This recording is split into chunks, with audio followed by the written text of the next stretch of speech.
घर के अंदर टाइल लगाते समय हम डिजाइन और लुक के तरफ खास करके ध्यान देते हैं, पर जब बात आती है पार्किंग की तो वहां पर टाइल अच्छी तो दिखाई देनी चाहिए, पर यह काफी मजबूत होनी चाहिए जिससे कि सालों साल तक आपको कोई दिक्कत ना हो। क्योंकि ये जो पार्किंग की टाइल होती है बहुत सारी चीजों को सहती है, जैसे कि तेज धूप इसके ऊपर गिरती है जिस वजह से ये फेड नहीं होनी चाहिए, ना ही ये खराब होनी चाहिए। या फिर बहुत बार जो हेवी व्हीकल होते हैं या फिर जो रेगुलर व्हीकल होते हैं उनकी वजह से आपकी जो पार्किंग की टाइल्स है वो टूटनी नहीं चाहिए। यानी कि आपको लुक के साथ मजबूती की तरफ भी ध्यान देना पड़ता है। तो चलिए आज के इस वीडियो में जानते हैं कि आपके पार्किंग के लिए सबसे बेस्ट ऑप्शन कौन सा हो सकता है। इसमें हम पार्किंग टाइल के अलग अलग ऑप्शंस के बारे में देखेंगे, उनके फायदे और नुकसान के बारे में भी जानेंगे, जिससे कि आप एक सही डिसीजन ले सको। तो दोस्तों, जब भी पार्किंग के लिए फ्लोरिंग सिलेक्ट करने की बात आती है तो वहां पर आपको पार्किंग का टाइप पहले तय कर लेना चाहिए। जैसे कि क्या आप पार्किंग की जो फ्लोरिंग है वो गराज के अंदर करना चाहते हो जहां पर पूरी तरह से सभी साइड्स क्लोज होंगी,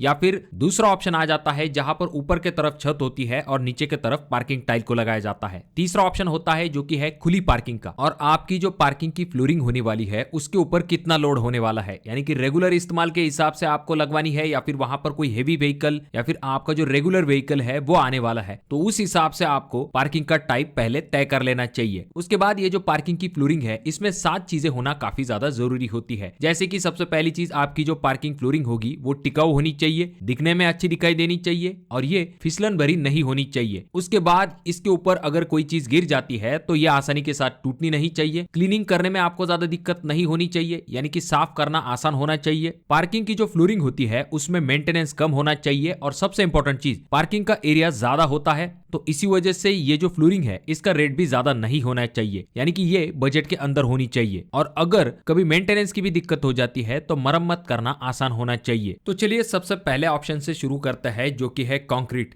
देखिए दोस्तों, कंक्रीट पार्किंग में काफी ज्यादा इस्तेमाल किया जाता है। इसके पीछे कारण ये होता है कि ये काफी मजबूत होता है और ये काफी टिकाऊ होता है और इसे रिपेयर करना भी आसान होता है। पर जब बात आती है लुक की तो इसका लुक इतना अच्छा दिखाई नहीं देता है, पर डेफिनेटली ये एक बजट फ्रेंडली ऑप्शन होता है। अगर कोई हेवी व्हीकल भी इसके ऊपर से गुजरता है तब भी इसमें आपको जल्दी दिक्कत दिखाई नहीं देगी। अब दोस्तों, इसके बाद अगला ऑप्शन आ जाता है जो कि है इंटरलॉकिंग पेवर्स।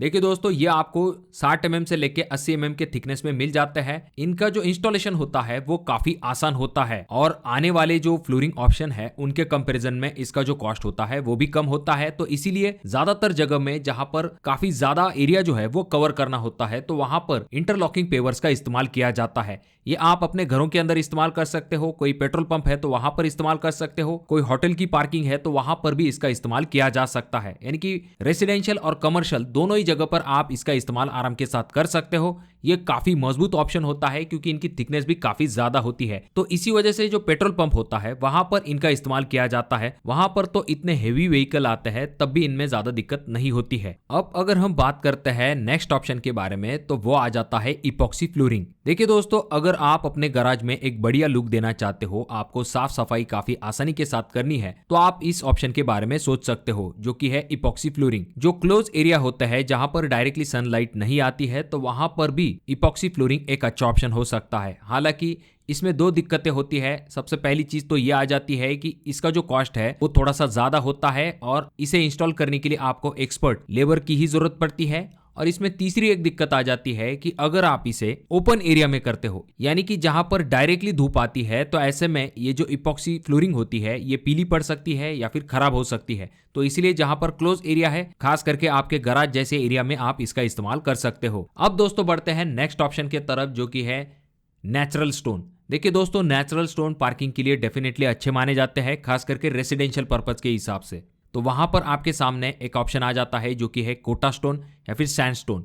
देखिए दोस्तों, इनकी थिकनेस अच्छी खासी होती है, ये मजबूत होते हैं, बाहर के तरफ आप इनका इस्तेमाल कर सकते हो। हालांकि जो कोटा स्टोन है वो बाकी जगह पर काफी महंगा मिलता है, तो आपको इस चीज के तरफ भी ध्यान देना पड़ता है। अब ये जो कोटा स्टोन है इसकी खासियत ये है कि चाहे आपके घर का अंदर का एरिया हो या फिर बाहर का एरिया हो, आप वहां पर इसका इस्तेमाल काफी आराम के साथ कर सकते हो। नेक्स्ट ऑप्शन आ जाता है जो कि है ग्रेनाइट। देखिए दोस्तों, ग्रेनाइट अगर हम बात करते हैं तो सबसे पहली चीज ये काफी मजबूत होता है, पर अगर आप पॉलिश ग्रेनाइट को लगाते हो तो ये काफी स्लिपरी हो सकता है। तो इसका कॉस्ट ज्यादा होने की वजह से ज्यादातर लोग इसे अपने पार्किंग में नहीं लगाते हैं, पर अगर आप इसे लगवाना चाहते हो तो आपको फ्लेमिंग या फिर रफ फिनिश जरूर करवा लेनी चाहिए। अब दोस्तों बढ़ते हैं नेक्स्ट ऑप्शन की तरफ जो कि है पार्किंग टाइल्स। ये काफी ज्यादा इस्तेमाल होने वाला ऑप्शन है। अगर आपका पोर्च वाला एरिया है, पार्किंग है, तो वहां पर आप आराम के साथ टाइल्स का इस्तेमाल कर सकते हो। देखिए दोस्तों, जो पार्किंग टाइल्स होती है उनमें भी आपको दो ऑप्शंस मिल जाते हैं। एक ऑप्शन आ जाता है जो कि है चेकर टाइल्स, जो कि काफी हेवी थिकनेस वाली होती है, काफी मजबूत ये ऑप्शन माना जाता है और बहुत सारी जगह पर इसे लगाया जाता है। इनमें आपको अलग अलग टाइप के कलर्स मिल जाते हैं, इनमें अलग अलग टाइप के ग्रूव डिजाइन बने हुए होते हैं। उसके बाद में जो रेगुलर पार्किंग टाइल्स आती है, जैसा कि आप इस अगले वीडियो में देख सकते हो, इनमें तो आपको अलग अलग टाइप के डिजाइन मिल जाते हैं।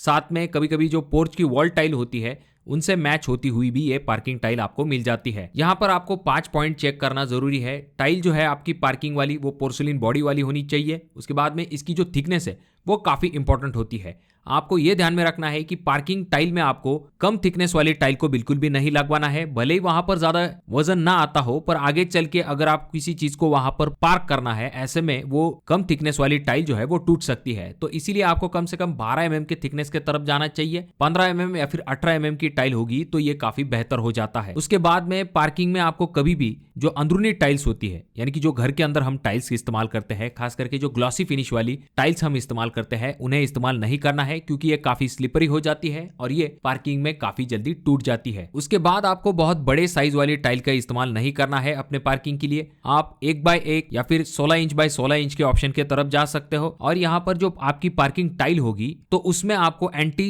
स्किड का ऑप्शन जरूर चेक कर लेना चाहिए। बहुत बार क्या होता है, पार्किंग में बरसात का पानी वगैरह आ जाता है तो थोड़ी सी टाइल जो है वो फिसलन भरी हो सकती है। तो इसीलिए एंटी स्किड टेक्सचर अगर आपके टाइल के ऊपर होगा तो यह आपको काफी अच्छी ग्रिप देने का काम करेगा। देखिए दोस्तों, जो रेगुलर घर बनाए जाते हैं वहां पर क्या किया जाता है, जो पोर्च होता है वहां पर पार्किंग टाइल्स को लगाया जाता है और जहां तक बात आती है आपके घर के साइड में, यानी कि जो आंगन होता है वहां पर पेवर ब्लॉक का इस्तेमाल किया जाता है। यानी कि पोर्च में आपको काफी अच्छा लुक मिल जाता है और हेवी यूज के हिसाब से आपके घर के साइड में या फिर आंगन में पेवर ब्लॉक एक अच्छा ऑप्शन बन जाता है। बाकी आपके हिसाब से कौन सा ऑप्शन सबसे बेस्ट रहेगा आपके पार्किंग के फ्लोर के लिए, कमेंट करके जरूर बताइए। अगला वीडियो आप कौन से टॉपिक के ऊपर चाहते हो कमेंट करना ना भूले। वीडियो अगर आपको अच्छी लगी हो तो जरूर इसे लाइक कर दीजिए। बहुत ज्यादा ही अच्छी लगी हो तो अपने दोस्तों के साथ जरूर शेयर कीजिए।